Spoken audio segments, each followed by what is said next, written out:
अस्सलामुअलैकुम। मैं हूं आपका दोस्त Zeeshan Umar, lecturer education. Important question answer series का पार्ट 5 करने लगे हैं हम। फर्स्ट क्वेश्चन है, according to Lawrence Kohlberg theory performing an act and doing something because other approve it represent dash stage of morality. सबसे पहली चीज़ आपको ये पता होना चाहिए कि लॉस कोहलबर्ग ने कौन सी थ्योरी दी थी। तो लॉस कोहलबर्ग ने मोरल डेवलपमेंट थ्योरी दी थी। ये साइकोलॉजी की एक इम्पॉर्टेंट टॉपिक है और इसकी जो वीडियो अगर आपने मतलब इसका आपको कंसेप्ट नहीं है कि कोहलबर्ग ने इस थ्योरी में क्या कहा था, तो आप साइकोलॉजी की प्लेलिस्ट में जाके देख सकते हैं। मैंने इसको बड़े ज़बरदस्त तरीके से रिकॉर्ड करवाया है। इसकी जो है वो 3 लेवल्स और 6 स्टेजेस हैं। तो यहाँ पे वो कह रहा है कि जो यहाँ पे वो कौन सी यहाँ पे जो स्टेज बन रही है, 3 स्टेजेस और 6 लेवल। तो इसकी जो फॉर्मल कन्वेंशनल लिखी हुई है ना, ये कोई स्टेज नहीं है। तो प्री कन्वेंशनल, कन्वेंशनल और पोस्ट कन्वेंशनल, ये 3 इसकी स्टेजेस हैं। अब हमने देखना है कि ये वाली स्टेज कौन सी बन रही है। तो यहाँ पे पहले हम स्टेटमेंट को समझने की कोशिश करते हैं कि परफॉर्मिंग एन एक्ट, कोई काम करना और उसको समथिंग बिकॉज अदर अप्रूव के दूसरे इसको अप्रूव करें। यानी इसका मतलब तो ये हुआ कि जब मैं कोई काम करूं तो दूसरे ये कहें कि मुझे अप्रूव करें और कहें कि ये काम अच्छा है या बुरा है, या मुझे वो कहें कि he is a good boy या he is a good she is a good girl, ये वाली बात कहें। तो आपको पता होगा कि जो प्री कन्वेंशनल स्टेज है तो उसमें तो दो चीज़ें लेवल होते थे। एक को हम कहते थे कि गिव एंड टेक, मुझे दो, कुछ दो और कुछ लो। और दूसरा पनिशमेंट आ रिवार्ड, कि या किसी के मार के डर से या किसी के जो इनाम के डर से, जो उसकी वजह से हम जो है काम कर रहे होते थे। जब हम दूसरे लेवल में आते हैं कन्वेंशनल में, तो वहाँ पे हम कह रहे होते हैं लॉ एंड ऑर्डर। यानी जो तीसरी है वो हम कहते हैं गुड बॉय गुड गर्ल और लॉ एंड ऑर्डर। तो यहाँ ये तीसरी स्टेज बनती है। और तीसरा जो है ना वो दूसरा, ये दूसरी स्टेज और तीसरा लेवल बन रहा है। तो कन्वेंशनल होगा यहाँ पे। सेकंड क्वेश्चन है, social learning theory of personality was given by. तो सोशल लर्निंग थ्योरी जो है ना वो किसने दी थी? पर्सनैलिटी के हवाले से। तो पर्सनैलिटी की ये दी थी, बंडोरा ने दी थी। जो सोशल लर्निंग थ्योरी है ये बंडोरा ने दी थी, जिसमें वो इमिटेशन की बात करता है, कॉपी करना, ऑब्जर्वेशन करना, उसकी बात करता है। थर्ड क्वेश्चन में हम करेंगे पहले, Thorndike theory falls under which of the following category. जो थॉर्नडाइक की थ्योरी है वो किस कैटेगरीज में आती है? Behaviourist, cognitive, psychoanalytic. तो जो बिहेवियरिस्ट थ्योरी है उसमें बिहेवियरिस्ट का आपको पता है कौन कौन से थे? स्किनर था, उसके अलावा जो है वो थॉर्नडाइक था, और उसके अलावा वो जो था रशियन था, वो क्या नाम है उसका, जिसने वो क्लासिकल थ्योरी दी थी वो। तो बहरहाल ये हमारे पास जो बिहेवियरिस्ट है वो थॉर्नडाइक जो बिहेवियरिस्ट है, इसका ही जवाब होगा। जो कॉग्निटिव है वो ये कॉग्निटिव नहीं है। कॉग्निटिव तो ये पियाजे और विगोट्स्की होंगे। साइकोएनालिटिक में वो आता है, सिगमंड फ्रॉयड आता है। तो A option, first option correct होगा। Question number 4, obsessive compulsive disorder is. इसमें क्या होता है कि obsessive compulsive disorder, dissociative disorder, adjustment disorder, anxiety disorder या सोमाटोफॉर्म डिसऑर्डर। तो ये डिसएसोसिएटिव। ऑब्सेसिव कंपल्सिव डिसऑर्डर ये होता है कि जब कोई शख्स एक जगह पे ना टिके, उसकी सोच जो है ना वो कहीं कभी कहीं कभी कहीं कभी कहीं, यानी एक पॉइंट पे फोकस ना कर सके, तो उसको कहते हैं ऑब्सेसिव कंपल्सिव डिसऑर्डर कहते हैं। क्वेश्चन नंबर 5 है, central nervous system concept of. Central nervous system जो है वो आपको पता होगा, अब ये तो 8वीं का सवाल है। ब्रेन एंड स्पाइनल कार्ड में जो है ना वो इसका करेक्ट आंसर होगा। क्वेश्चन नंबर 5 है, ईगो इज गाइडेड बाय।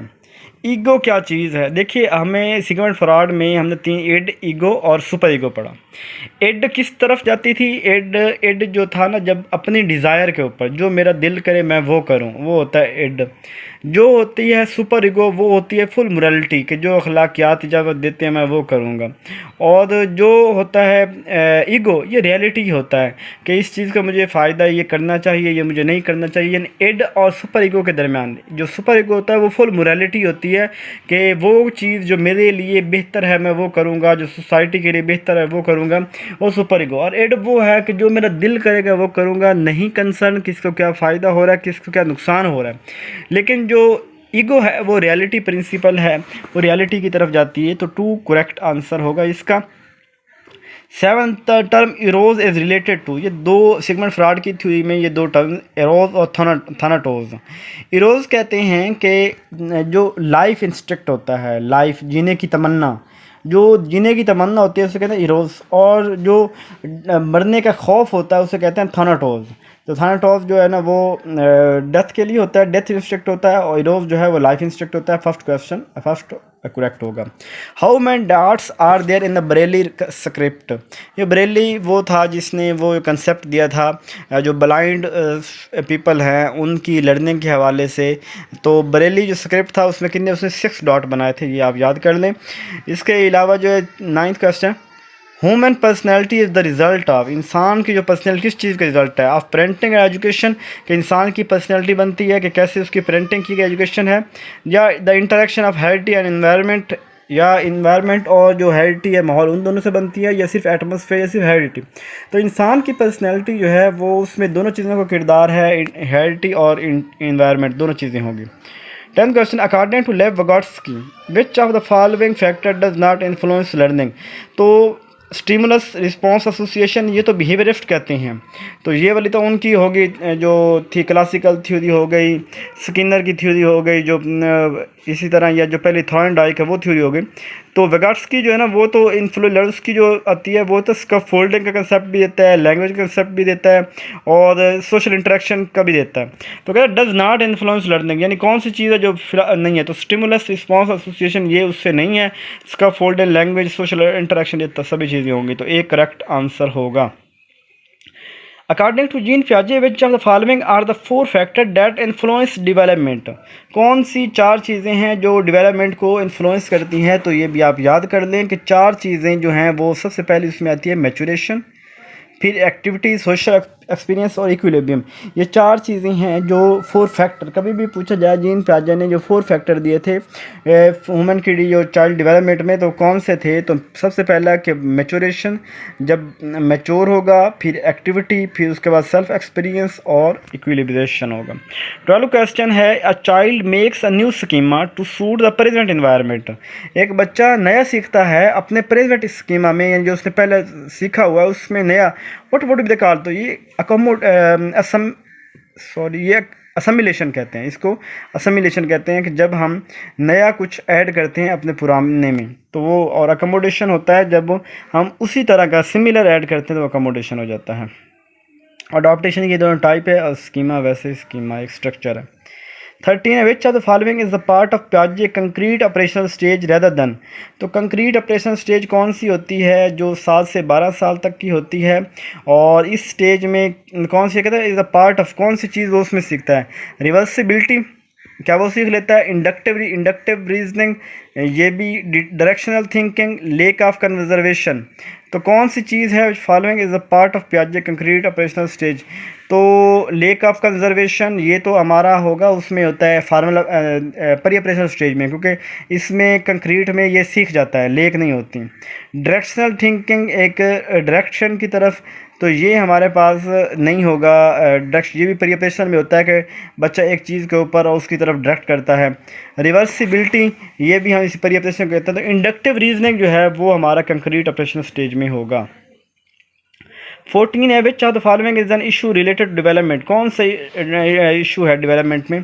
तो डेवलपमेंट में जो है ना वो नेचर और नर्चर, जिसे कहते हैं इन्वायरमेंट और हेरिडिटी, ये दोनों चीज़ें जो है ना वो नेचर में आती हैं, तो थर्ड ऑप्शन करेक्ट होगा। 15 क्वेश्चन है, Kohlberg stages 3 level 2 is, Kohlberg की जो स्टेज नंबर 3 है और लेवल नंबर 2 है वो कौन सा है। तो लेवल नंबर 2 जो है वो हमारे पास यही था कन्वेंशनल, और स्टेज 3 में गुड बॉय गुड गर्ल। तो ये जो पिछला मैंने फर्स्ट क्वेश्चन था तो उसमें सॉरी टू से एक मिस्टेक हुई कि मैंने वहाँ लेवल ऑफ लिखना था, कि इसके 3 लेवल हैं, pre conventional, conventional, post conventional, ये लेवल हैं, और जो स्टेजेस हैं वो इस तरह पहले हर लेवल में 2 स्टेजेस हैं, तो पहले 2 फिर 2 फिर 2, तो third stage good boy good girl है। मैं आपको इसको थोड़ा सा बता दूँ, 3 स्टेजेस प्री कन्वेंशनल, कन्वेंशनल और पोस्ट कन्वेंशनल। प्री कन्वेंशनल में क्या होगा कि गिव एंड टेक, यानी एक्सचेंज, ये सेकंड है, सॉरी। तो जो सबसे पहले होगा ना वो reward and punishment, give and take, और फिर उसके बाद गुड बॉय गुड गर्ल, और फिर उसके बाद होगा जो हमारे पास फोर्थ स्टेज आती है वो आता है law and order situation, and fifth आता है हमारे पास सोशल कंट्रैक्ट और यूनिवर्सल जो है ना कॉन्ट्रैक्ट कह सकते हैं आप। 16 question continuous assessment. Continuous assessment क्या होती है? असेसमेंट द लर्नर कंटिन्यूसली, कि उसमें लर्नर को कंटिन्यूसली असेस करते हैं, या assessment as part of teaching learning, school based assessment या स्कूल आउटकम बेस्ड असेसमेंट या सबमिटिव। तो ये पहला होगा जो कंटिन्यूस होती है वो थ्रू आउट चलती रहती है, assessing the learner continuously. 17 question according to Vygotsky, when a adult extend the child current level of performance through cooperation, what is it called? जब किसी को उसके करंट लेवल में से हम कुछ उसको एक्सटेंड करते हैं, उसको कुछ हेल्प देते हैं, तो इसका फोल्डिंग कहते हैं Vygotsky के according. 18 bottom up model of reading expect learner. तो बॉटम अप कहते हैं जब थोड़े से नीचे से ऊपर जाना, तो यहाँ पे क्या होगा, सेंटर टू पेरिफेरी ये और चीज़ है, टॉप टू बॉटम और चीज़ है, whole to part to whole, यानी थोड़े से ऊपर इजी टू टफ जाना, इजी टू कम्प्लेक्स जाना, नॉन टू अननॉन जाना, तो ये पार्ट होल, ये थर्ड ऑप्शन करेक्ट होगा। 19 यूनिवर्सिटी ऑफ उटोपिया, ये यूनिवर्सिटी ऑफ उटोपिया एक बुक है, ये याद रख लें, और ये हुचिन्स फोर्थ ऑप्शन इसने लिखी थी। 20 क्वेश्चन है to go on one point agenda, what will be this? एक यानी एक तरफ सोचना, एक चीज़ के ऊपर फोकस करना, तो वो कौन सी होती है? डाइवर्जेंट थिंकिंग होती है, कन्वर्जेंट वर्सटाइल या डीप थिंकिंग। तो इसे कन्वर्जेंट थिंकिंग कहते हैं, जब हम एक पॉइंट के ऊपर जो है ना अपना एंड फोकस हमारा वो एक पॉइंट होता है, तो इसे ये कहते हैं। होप सो आपको समझ आ गई होगी, कोई मसला हो पूछ सकते हैं। चैनल को सब्सक्राइब ज़रूर करें, हौसला अफजाई करें, और कोई क्वेश्चन इसमें से अगर मज़ीद डाउट है तो बता दें, कोई थ्योरी आपकी रहती है वो नहीं की वो बता दें, और दुआ में याद रखिएगा। जज़ाकल्लाहु खैरा।